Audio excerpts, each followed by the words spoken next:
Turabaramukije cyane bene data bakunze ikiganiro igitondo gishasha. Amahoro y'Imana niyo tubipfurije ngo ashishikare kubana namwe mu byanyu no mu banyu. Turabahaye kandi kaze muri kino kiganiro igitondo gishasha cy'uno munsi. Aho mutamenya na jewe Janje Imana irambona, ni jewe nsanzwe ndabatunganiza kino kiganiro kandi ni jewe nsanzwe ndanakibashikiriza. Rero ndafise ijambo ngomba ko dusangira tubandaniriza aho twagejeje mu kiganiro igitondo gishasha c'ubuheruka. Abashwe kugikurikirana twababwiye yuko mu kiganiro igitondo gishasha c'ubutaha tuzoja turabira hamwe ijambo rigira kabiri muri wa murongo wa gatatu w'igice ca mbere cyo mu gitabo c'Ivyahishuriwe Yohana, aho twasomye umurongo wa gatatu uvuga ngo hahirwa usoma, hahirwa n'abumva amajambo y'uko kuvugishwa n'Imana bakitondera ivyanditswe muri yo, kuko igihe kiri hafi. Imana yacu nihimbazwe bene data bakunze bakino kiganiro igitondo gishasha c'uno munsi. Rero ubuheruka twarabiye hamwe ijambo ryavuga ngo hahirwa usoma. Twarabiye hamwe agaciro, akamaro, inyungu ziri mu gusoma ijambo ry'Imana, aho twabonye ibitari bike tutogaruka ko. Wewe utashoboye gukurikirana kijya kiganiro carenganye ushaka kukiraba ngaha nyene ku rubuga rwa Ntambwe Daheta TV kugira ngo wumve ico kiganiro cavuga kuri ayo majambo yavuga ngo hahirwa usoma. Ubu rero tugomba kurabira hamwe ijambo rivuga ngo hahirwa n'abumva amajambo y'uko kuvugishwa n'Imana bakitondera ivyanditswe muri yo.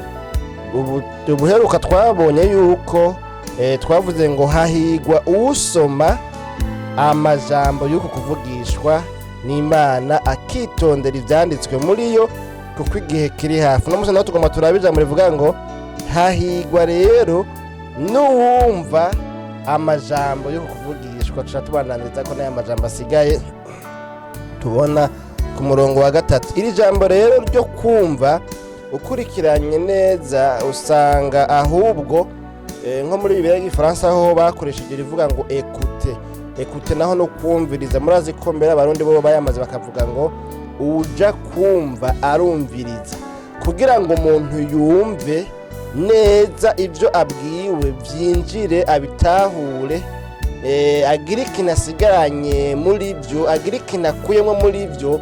Bimusaba kumviriza, bimusaba gutega amatwi, bimusaba kuba attentif, bimusaba gucakama akumviriza ico abwiwe. Ngaha rero uravye muri Bibiliya y'Ikirundi ngaho bavuze ngo hahirwa n'abumva. Kumva naho bene majambo kuvuga ngo umuntu aba yamaze gutahura ivyavuzwe, aba yabyumvise, aba yagize yabitahuye. Mu yandi majambo niko novuga. Ariko mugabe irindi jambo nababwiye ko mu Gifaransa ho bakoresheje ko ijambo ngaha ryosubirira ukumva bakoresheje mu kuvuga ngo hahirwa abumviriza, abatega yombi, abatega abiri amajambo y'uko kuvugishwa n'Imana. Imana yacu nihimbazwe bene data. N'iri jambo kandi womengo ni ijambo risanzwe, ni ijambo mengo umuntu ntiyoriha ikibanza kininiya, ariko n'umugabo nagomba kubabwira mu kiganiro igitondo gishasha c'uno munsi mwebwe mushoboye kugikurikirana ngo iri jambo muriha agaciro. Ni ijambo ridasanzwe. Ijambo ry'Imana rivuga ngo ukwizera kuva ku kumva. Kugira ngo umuntu yizere, ahari naho mbere havuga ngo utizera ntashobora guhimbara Imana. Ntibikunda yuko umuntu atizera Imana ashobora guhimbara Imana. Umuntu ahimbara Imana ni umuntu afise ukuyizera, ni umuntu ayizera. Kandi iri jambo naryo rikaba ritubwira ngo ukwizera nako, uko kwizera gutuma umuntu ahimbara Imana kuva ku kumva.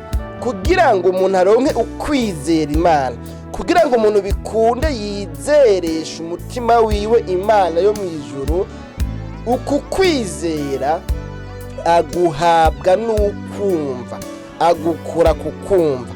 Kumbe rero kumva naho ntushobora kumva utumvirije. Imana yacu nihimbazwe. Rero ngaha Yohana nkuko twabivuze mu kiganiro c'ubuheruka muri cya kizinga c'Ipatimo yandika aya majambo agize kino gitabo c'Ivyahishuriwe Yohana mu ntangamarara rero mu majambo y'ibanze mu majambo yahereyeko tubonye n'umurango wa gatatu rero uvuga ngo hahirwa n'abumva amajambo y'uku kuvugishwa n'Imana. Hari naho mbere bivuga ngo abakera baripfuje kubona ibyo twebwe abakino gihe tubona ntibyakunda, baripfuje kuzobona Yesu. Murabizi yuko ba Simiyoni n'abandi kumbure muri kiriya gihe Bibiri itashoboye kuvuga bari babayeho bipfuza kuzobona ugucungurwa kw'Abisirayeli, bipfuza kuzobona umucunguzi w'Abisirayeli. Imana yacu nihimbazwe. Rero ngaha twumvise ngo hahirwa n'abumva amajambo y'uku kuvugishwa n'Imana. Igituma rero ngomba gushimika kuri iri jambo ni ikihe, naho ntaza kumara umwanya muremure, ni kubera yuko turi mu gihe cy'iherezo. Ngaha twabonye ijambo rivuga ngo kuko igihe kiri hafi, avuga ngo hahirwa n'abumva amajambo y'uku kuvugishwa n'Imana, ngo bakitondera ibyanditswe muri iyo, ngo kuko igihe kiri hafi. Imana yacu nihimbazwe. Bene data bakunzi ba kino kiganiro igitondo gishasha, nzanywe no kubabwira ngo igihe kiri hafi. Turi mu gihe cy'iherezo, turi mu gihe cyo ku mugoroba, turi mu gihe gisozera ibihe, turi mu gihe kitoroshe, turi mu gihe kirimwo abavuga Imana kwinshi, turi mu gihe hariho abitirirwa izina ry'Imana bari uburyo bwinshi, turi mu gihe abasigura iby'Imana babaye benshi, turi mu gihe ukwemera Imana novuga ngo gushishikara kugwira mugabo mu buryo budasa. Mbere ukurikiranye neza ugasanga hari n'abayivuga ariko mugabo batayemera, bafise ishusho yo kubaha Imana ariko ibikorwa bakora na hariya ahantu bariko barajana abantu babanovuga ngo n'abayoboke babo, ugasanga ni ahantu hahakana Imana. Imana yacu nidutabare. Ni ukuvuga ngo umuntu areka arakubwira ijambo utarikurikiranye neza, naho yocanganikirwa, naho yovangirwa, naho yovuga ibitari iby'ukuri, utabyumvirije neza, udaciye akama ngo ukurikirane, udaciye novuga ngo akama ngo ube attentif ubigenzure, ndakubwiza ukuri, naho uwo muntu yoba ariko aravuga ibitari byo, wosanga uguma nawe usasira ngo amen amen amen.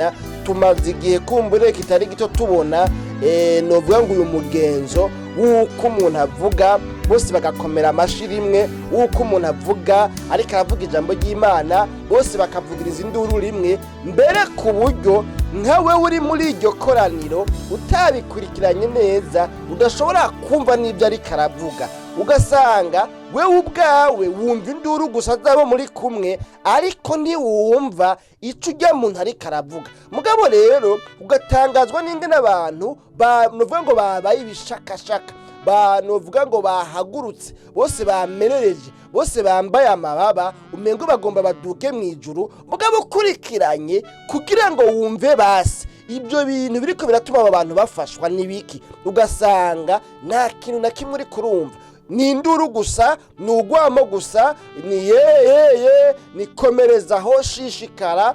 Ukamenga aba bantu bariko barikiriza bafashijwe, bariko barumva ivyo uwo muntu ariko aravuga, kumbe mu vy'ukuri nta kintu na kimwe uri kurumva. Nawe yoba ariko abatura ko amajambo mabi, hari amakoraniro amwe amwe usanga ari uruyogoyogo gusa, ugasanga ni induru gusa. Ariko ijambo ritubwiye ngo hahirwa n'abumva amajambo y'uku kuvuga.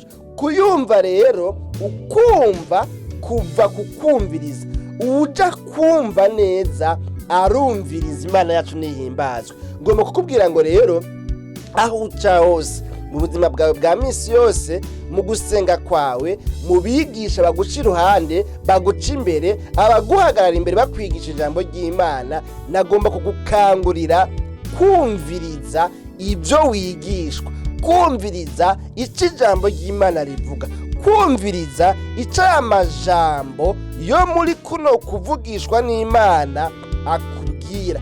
Kuko nutabiha umwanya, nutabyumviriza, ntushobora kuvyumva, ntushobora kubitahura, kandi bica bikugora kugira ngo ugire umwimbu w'ukwizera Imana ukomoka mu kumva, kuko uja kumva abanza kumviriza. Nano majambo rero nari mfise, nibuka igihe kimwe mengo nari mu wa gatandatu primaire, turi kumwe n'umuntu umwe muri groupe biblique, tuko turasengera ahantu twasengera mu buhungiro. Hanyuma rero arasenga Imana, arasenga, ariko arasenga rero twari dufise umuco, niko novuga, aho hantu aho umuntu avuze ngo turakemeye cyangwa se ngo turasambuje, abantu bose baca bakomera induru rimwe ngo tumwizina rya Yesu. Nukuvuga bishiramwe yuko igihe cyose umuntu avuze ngo turasambuje yaba agomba guca kurikiza ko ngo turasambuje imigabo n'imigambi mibi y'umwasi Satani n'ibindi. Ariko mugabo uyo muntu jewe twari kumwe muri iyo groupe biblique, aho gukemeye abadayimoni, aho kwirukana Satani, numva ahubwo yirukanye Yesu muri rya sengesho giyo. Abantu bose basimbira rimwe ngo mwizina rya Yesu, kandi uwo Yesu bavuga nawe ari we wa wundi ariko arasenga yirukanye. Aho guhamagara Yesu, aho kwirukana abadayimoni, ahubwo akemeye Yesu, yirukanye Yesu muri iryo koraniro. Uyo muntu yacanganikiwe, yacangiwe, yavangiwe, niko novuga mu yindi mvugo. Ariko mugabo kubera ko abantu batumvirije, kubera ko abantu bihutiye gukemeya nabo, ntibamenya neza ico kintu birukanye carico. Bavuga ngo mwizina rya Yesu, kandi uyo muntu avuze ngo turirukanye Imana, turirukanye Yesu, turamwigije kure. Imana tundidutabara. None rero ngomba kubabwira ngo wewe ukwiye kongereza ukumviriza, ugatega amatwi, kugira ngo wemere ibyo wumvise, wemere ibyo wumvirije, kuko bitabaye gutyo uzosanga wemeye ibitari ibyo, uzosanga utereye igikumi ibitari ibyo, uzosanga ucakiye ibitari ibyo. Akubwira ngo cakira, nawe uvuga ngo ame, mugabo ugatusanga iryakurikiye icakira ni jambo ritameze neza kwatuyeko, n'amajambo y'uburofa n'amajambo y'ububeshi.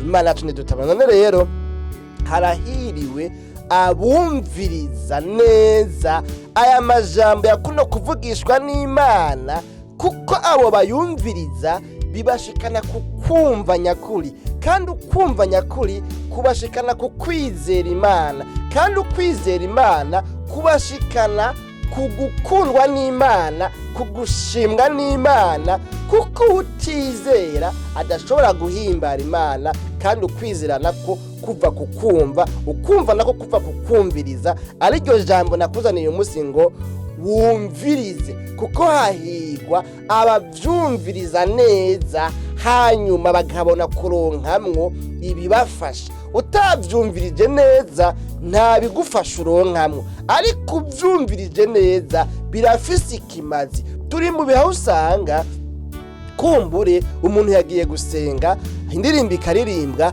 mugabo ugasanga nta jambo na rimwe akuyemo. Kubera iki? Yasamariye abatamba, yasamariye abavuza ingoma, yasamariye ujya ariko aracuraranga, yasamariye ibi na biriya, yasamajwe n'uri karakamera. Ariko mugabo muri ajya amajambo ariko ararengana, ariko aracishwa imbere ziwe, ajya amajambo ariko aravugwa, hari harimo message yiwe. Ariko mugabo ugasanga uyo muntu iyo message arayihombye. Kubera iki? Niyumvirije. Bene data, hariho ubuhombe budasanzwe ku muntu atumviriza neza, kuko utumvirije neza ntacukuramwo, utumvirije neza urabeshwa, utumvirije neza urakurikira ibitari ibyo, utumvirije neza urazimira, udakurikiranye neza usanga waciye mu nzira itariyo. Kuko muri kino gihe ivyera byose ntabwo ari inzahabu, ibivuga Imana byose ntibivuga Imana y'ukuri, ahubwo uzosanga hari ivyiyitirira Imana mugabo atari ivy'Imana nyakuri. None nane majambo numva nanifise mu mutima nagomba kukubwira ngo hahirwa abumviriza aya majambo, bakayumviriza neza, bakashira ku muzirikanye, kuko igihe kiri hafi. Kandi bamaze kuvyumviriza neza bica bikunda ko bayitondera, kuko nushobora kwitondera ibintu utavyumvirije neza. Ariko wavyumvirije neza urakuramwo impanuro, urakuramo ibyakunesheje ibyagutsinze mwemu yarakugenda kubera kuri kurumviriza mugabo udatega neza ugutwi ntubyumva ntibitahura kandi ntuzobishira mu ngiro kubera ko utavyumvije. None rero nagomba kubwira ngo Satani urabe neza ntakunyage kumviriza neza ibyo wigishwa, kumviriza neza inyigisho nzima ziva muri kuno kuvugishwa n'Imana kuri muri kino gitabo. Imana yacu ndihimbazwe. No muhigwe rero umuntu ariko arabikurikirana akavyumviriza, kuko muri uko kumviriza Imana iramugendera, ariko n'umuhombe ubifata ibisanzwe ugasanga ntiyabihaye umwanya, ntiyabaye attentif, ntiyabiteze yompi, ntiyabiteza abiri kugira ngo avyumvire hanyuma bimubashishe kwitondera ivyanditswe muri kino gitabo cera. Nuko reka dusenga Imana rero tuzosura mu kiganiro igitondo gicacu ubutaha. Mwami Yesu turagushimiye cyane kubwana amajambo twumvise atubwiye ngo hahirwa n'abumva amajambo y'uku kuvugishwa n'Imana bakayitondera, kuko igihe kiri hafi. Kugira ngo umuntu avyitondere bisaba ko avyumviriza, kandi kuvyumviriza nako kurakenewe muri kino gihe, kuko hari igihe umuntu usanga atavyumvirije ahanyuma ntamenye ibyo akwiye kwitondera. Turagushimire kubwana amajambo twumvise.